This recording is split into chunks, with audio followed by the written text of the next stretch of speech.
Hello students, मेरा नाम है चित्रांगद और आप देख रहे हैं हमारा YouTube channel unique classes with Sonu. जैसा कि आपको सोनू सर ने बताया होगा कि हम लोग क्लास 9 के बैच स्टार्ट करने वाले हैं। तो उन बैचेज में मेरा सब्जेक्ट साइंस रहेगा और मैं आप लोगों को साइंस पढ़ाऊँगा।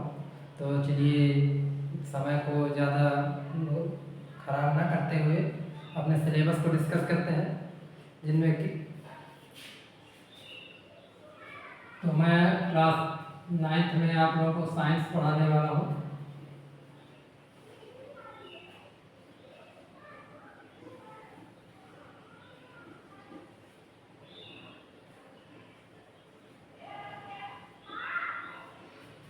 तो चैप्टर वाइज अपने सिलेबस को देखते हैं और उनके अंतर्गत हम लोग को क्या पढ़ना है इस पर भी थोड़ा सा चर्चा करेंगे। बाकी डिटेल्ड स्टडी जब हम उन चैप्टर्स को पढ़ेंगे तो उनके विषय में विस्तार से जानकारी करेंगे और उनके नॉलेज गेन करेंगे। तो हमारा पहला चैप्टर है साइंस में। मैं आपका सिलेबस को देख लेता हूँ और यहाँ से आपको बताता जाऊँगा। Matter in our surroundings.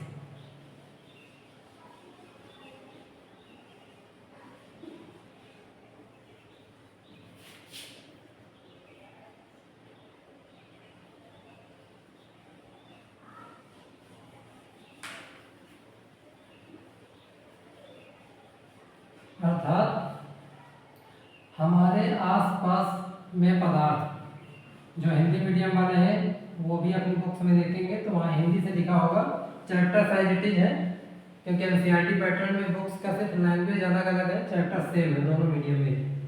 हमारे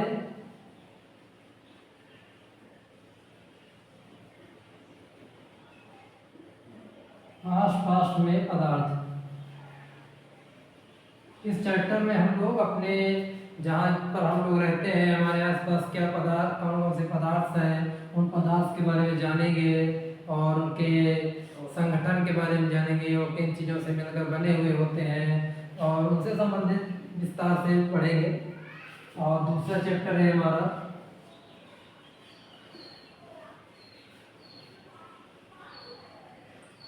is matter around us pure. Is matter around us pure. क्या हिंदी में क्या हमारे आसपास के पदार्थ शुद्ध है। ये दूसरा चैप्टर है हमारा। हम इसमें जानेंगे कि जो हमारे आसपास के जो मैटर्स हैं वो प्योर हैं या इम्प्योर हैं, उनकी शुद्धियाँ और अशुद्धियों के बारे में स्टडी करेंगे। और थर्ड चैप्टर है हमारा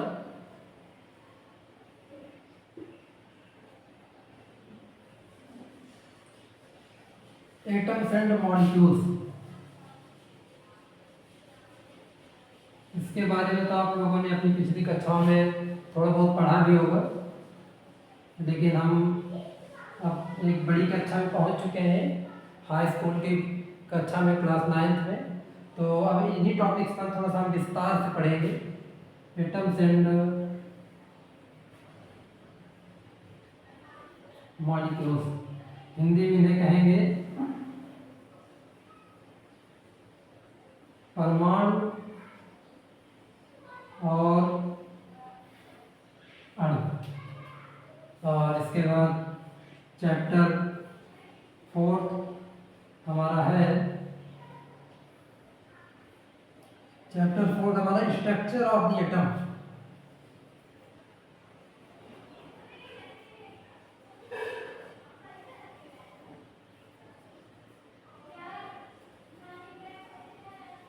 अर्थात परमाणु की संरचना। जैसे कि आप लोग जानते हैं कि परमाणु किसी भी रासायनिक अभिक्रिया में भाग लेने वाला एक सूक्ष्मतम इकाई होता है। तो यहाँ पर हम उस सूक्ष्मतम इकाई की संरचना का अध्ययन करेंगे कि वह किस प्रकार से बना होता है और उसके आसपास क्या क्या चीज़ें होती हैं और उसकी स्ट्रक्चर में इलेक्ट्रॉन प्रोटॉन न्यूट्रॉन्स का क्या रोल है और वह किस तरह से स्थित होते हैं, उनकी स्थिति के बारे में जानेंगे। और इसको हिंदी में लिखेंगे।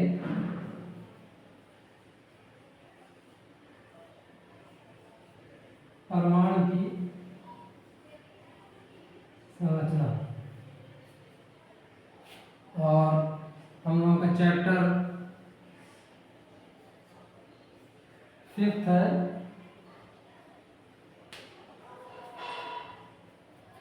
The fundamental unit of life. The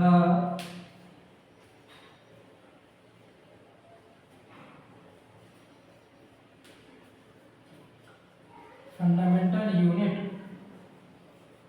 of life मतलब आधारभूत, जीवन की आधारभूत इकाई।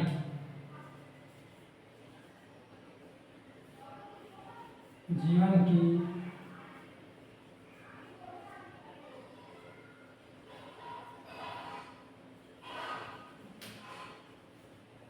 आधारभूत इकाई।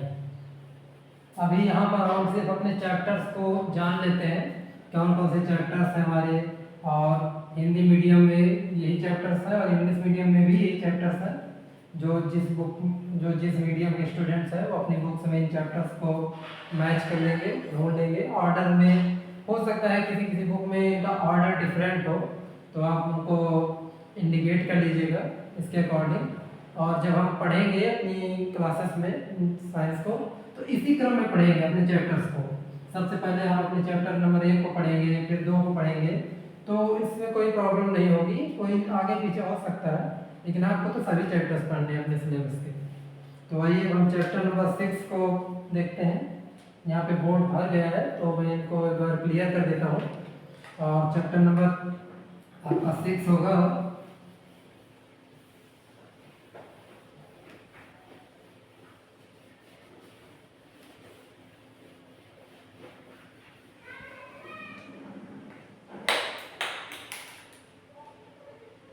आपके सिलेबस का चैप्टर नंबर 6 है टिश्यूज।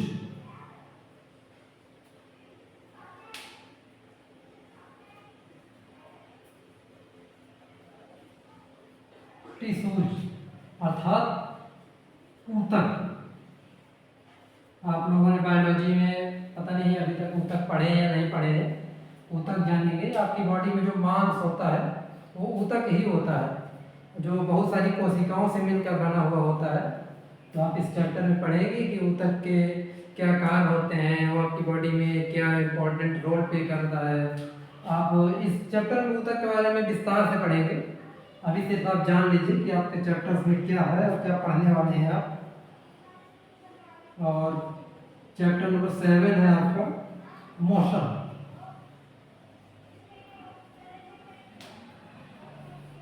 मोशन अर्थात गति। ये चैप्टर वैसे बहुत बेहद ही महत्वपूर्ण चैप्टर है, भौतिकी का चैप्टर है। अभी आप 9th 10th में है तो अभी आपकी साइंस एक साथ होती है। जब आप इंटरमीडिएट में पढ़ेंगे तो वहाँ पर आपकी फिजिक्स अलग होगी, केमिस्ट्री अलग होगी और बायोलॉजी अलग होगी। तब आप वहाँ पे इस चैप्टर को अपने फिजिक्स का चैप्टर होगा आपका। और ये बेहद ही महत्वपूर्ण और सैद्धांतिक अध्याय है, आप इसे कह सकते हैं। तो आप इस चैप्टर में थोड़ा सा सीरियस होकर पढ़िएगा, बहुत ही महत्वपूर्ण है। और इसमें हम गति के बहुत सारे दैनिक जीवन में प्रयोग होने वाले उदाहरणों को देखेंगे कि जब हम किसी ट्रेन में यात्रा करते हैं और अचानक ट्रेन रुकती है तो किस प्रकार से हम लोग आगे की ओर झुक जाते हैं। आप बहुत सारी ऐसी चीज़ों को जानेंगे जो आपकी रोज की जीवनचर्या में घटनाएं होती हैं, परंतु आप उनके कारणों को नहीं जानते होते। यहाँ इस चैप्टर में आप उन सारी चीज़ों को एक वैज्ञानिक ढंग से उनके कारणों को समझेंगे। और अब चलिए देखते हैं चैप्टर नंबर 8 क्या है हम लोगों का। चैप्टर नंबर 8 है आपका force and laws of motion.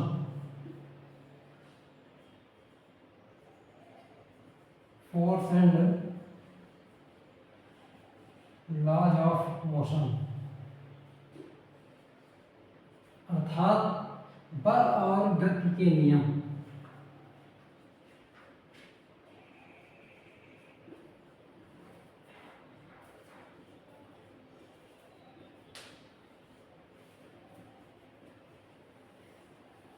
तो इस चैप्टर में आप गति के नियम पढ़ेंगे, गति के समीकरण को पढ़ेंगे और बल को पढ़ेंगे, बल के बारे में जानेंगे। बल बेहद ही महत्वपूर्ण एक टॉपिक है हमारी साइंस का, जिसके बारे में आप बहुत ही डिटेल से पढ़ेंगे इस चैप्टर में बेहद। और हम अपने नेक्स्ट चैप्टर की ओर देखते हैं। तो नेक्स्ट चैप्टर है हम लोगों का चैप्टर नंबर 9। चैप्टर नंबर 9 है हम लोगों का ग्रेविटेशन।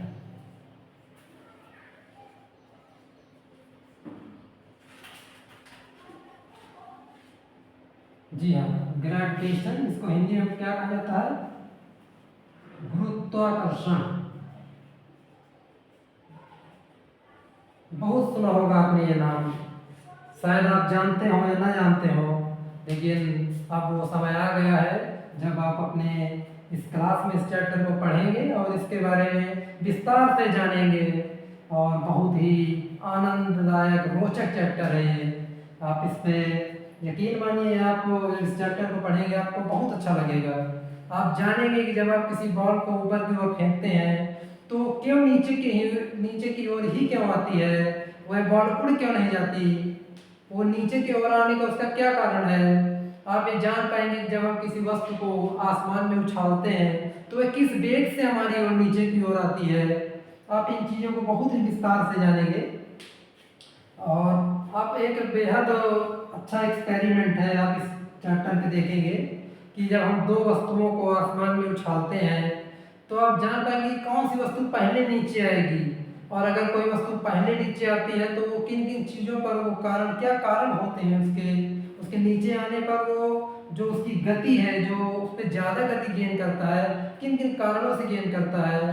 आप बहुत सारी ऐसी चीज़ें जानेंगे जो आप अपने रोज के जीवन में देखते हैं, महसूस करते हैं, लेकिन आप उनको सैद्धांतिक ढंग से यहाँ पर आप पढ़ेंगे। और अब हम अपने सिलेबस के चैप्टर नंबर 10 को देखेंगे। मैं यहाँ पर लिख दे रहा हूँ, आपका कैमरे में ये आपका यहाँ विजुअल हो रहा है क्या? कैमरे पे आ रहा है? चलिए ठीक है, यही जगह है। मैं आपको एक चैप्टर और लिख दे रहा हूँ। चैप्टर नंबर 10 है हमारा वर्क एंड एनर्जी।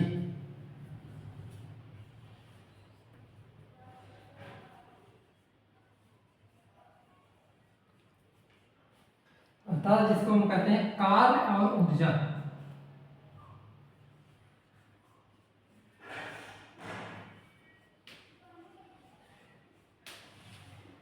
ये भी आपका बहुत ही महत्वपूर्ण चैप्टर है जो भौतिकी के अंतर्गत आता है। और इस चैप्टर में भी आप बहुत सारी चीज़ों को जानेंगे, किस तरह से कार्य होता है, कार्य और ऊर्जा में अंतर क्या है। और ऊर्जा तो आप लोग सभी जानते होंगे, ऊर्जा मतलब ताकत होती है हमारी बॉडी में। कहते हैं ना हमारे पास बहुत सारी ताकत है, तो ऊर्जा होती है वो। और आप बहुत सारी चीज़ें यहाँ पर पढ़ेंगे कि हम किसी वस्तु पर ताकत तो लगा देते हैं, लेकिन अगर वो अपनी स्थिति में परिवर्तन नहीं करती तो विज्ञान हमारी उस ताकत के खर्च को ऊर्जा नहीं मानता है, कार्य नहीं मानता कि हमने कार्य किया है। तो ऐसी चीज़ें आप जानेंगे, बहुत सारी चीज़ें विज्ञान पे किस तरह से वैज्ञानिक तरीकों में उनका अध्ययन करते हैं। और अब हम अपने नेक्स्ट चैप्टर को जानते हैं, चैप्टर नंबर 11। यहाँ पर जगह है, मैं यहीं पे लिखे दे रहा हूँ, इरेज नहीं करना होगा, आप एक बार देख पाएंगे, आप लोगों को टाइम मिलेगा। तो चैप्टर नंबर 11 है साउंड। साउंड तो आप लोगों ने सभी ने सुना होगा। साउंड को हिंदी में क्या कहा जाता है? ध्वनि। साउंड तो जानते ही हैं आप, शोर। साउंड तो आपके चारों ओर हर समय होता है, सुनते हैं, किसी को अच्छा भी लगता है, किसी को अच्छा नहीं लगता।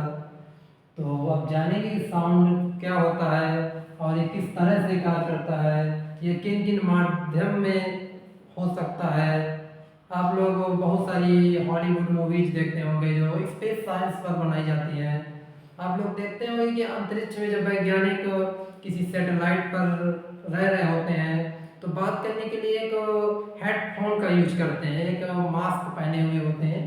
तो उस तरह से क्यों बात करते हैं? क्या वो जिस तरह आप और हम एक कमरे में बैठकर बातचीत कर लेते हैं, क्या वो इस तरह से बात नहीं कर सकते हैं? तो आप वहाँ पर जब इस चैप्टर को पढ़ेंगे तो रीजंस को जान पाएंगे कि वो ऐसा क्यों नहीं कर पाते और क्या प्रॉब्लम्स आएंगी, वो बात करेंगे, और यदि करते भी नहीं तो क्यों नहीं कर सकते, उन कारणों को आप समझ पाएंगे विस्तार से, और साउंड की स्पीड को जान पाएंगे।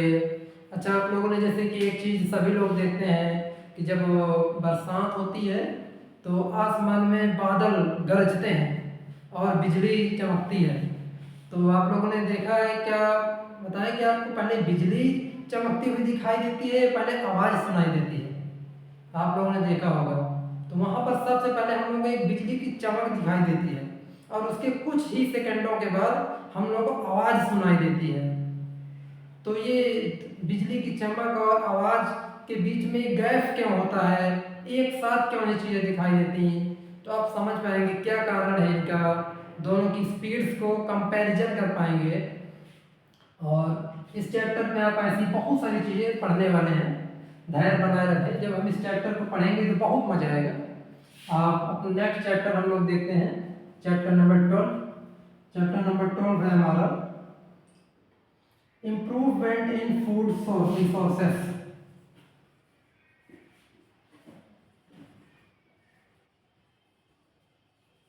इम्प्रूवमेंट इन फूड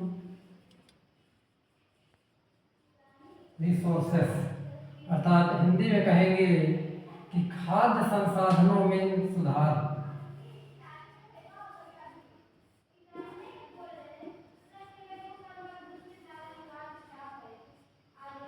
खाद्य संसाधनों में सुधार। इस चैप्टर में आप लोग पढ़ेंगे कि जो हमारे फूड रिसोर्सेस हैं, खाद्य संसाधन, उनमें क्या दिन पर दिन बदलाव होते जा रहे हैं और वो बदलाव किस प्रकार से हमारे लिए लाभदायक हैं या फिर हानिकारक हैं, और हमें किन किन फूड रिसोर्सेस से एक संतुलित, एक वेल अरेंज्ड फूड गेन कर सकते हैं। इन चीज़ों को आप जान पाएंगे। और संसाधन तो आप लोग सभी जानते ही होंगे, वो चीज़ें होती हैं जो प्रकृति से हमें ज़रूरतें पूरी करती हैं या फिर हम अपनी लाइफ की, जीवन की ज़रूरतों को पूर्ण करने के लिए प्रकृति या फिर अन्य चीज़ों से अपने उपयोग में लेते हैं, वो हमारे लिए एक संसाधन का कार्य करते हैं। तो इस चैप्टर में हम इन फूड रिसोर्सेस के बारे में डिटेल से पढ़ेंगे। तो ये क्लास 9 के साइंस का सिलेबस है जिसपे टोटल 12 चैप्टर्स हैं, और इन सभी चैप्टर्स को हम लोग डिटेल वाइज और क्वेश्चंस न्यूमेरिकल सहित आराम से करेंगे, पढ़ेंगे। और मैं आप लोगों से एक्सपेक्ट करूंगा कि आप लोग अभी, जैसा कि आप लोगों के पास वेकेशंस हैं, भरपूर समय है, तो आप लोग अधिक से अधिक समय इन सब्जेक्ट्स पर देंगे ताकि आपका स्कूल खुलने से पहले कम से कम, अभी आपके पास 20 दिन है, तो उम्मीद करूँगा कि आप कम से कम 20 दिन में शुरुआत के 2 या 3 चैप्टर तो आप पढ़ ही लें पूर्ण ढंग से, अच्छे से, न्यूमेरिकल सहित। तो मैं अपनी बात को ही समाप्त करूँगा और आप लोगों से उम्मीद करूँगा कि आप अपने सिलेबस को एक अपनी नोटबुक में नोट कर लेंगे, और इस सिलेबस से जिसके पास बुक्स है तो बुक्स से थोड़ा सा पढ़ना प्रारंभ करेंगे। क्योंकि क्या होता है, जब किसी चीज़ को हम एक बार पढ़ लेते हैं तो थोड़ा सा उस चीज़ को जानने लगते हैं, और फिर जब टीचर हमारे उस चीज़ को पढ़ाते हैं तो हम लोग को बड़ी आसानी होती है समझने में, और हम अपने क्वेश्चंस को बड़ी आसानी से पूछ पाते हैं। तो आप लोगों को जब हम क्लासेस पढ़ाएंगे तो क्वेश्चन पूछने का भी मौका मिलेगा। आप लोगों को वहाँ कमेंट सेक्शन या फिर जो लाइव क्वेश्चन सेक्शन होगा तो आप लोगों को मौका दिया जाएगा, जैसा भी व्यवस्था होगी। तो मैं सिलेबस जैसा कि हम लोगों ने डिस्कस कर लिया है, अब कुछ ही समय के बाद आपको सोनू सर आएंगे और अपने सब्जेक्ट जो सिलेबस पढ़ाने वाले हैं तो सिलेबस डिस्कस करेंगे, और भी जो बैच से संबंधित जानकारियां हैं तो आपको डिटेल में देंगे। जय हिंद।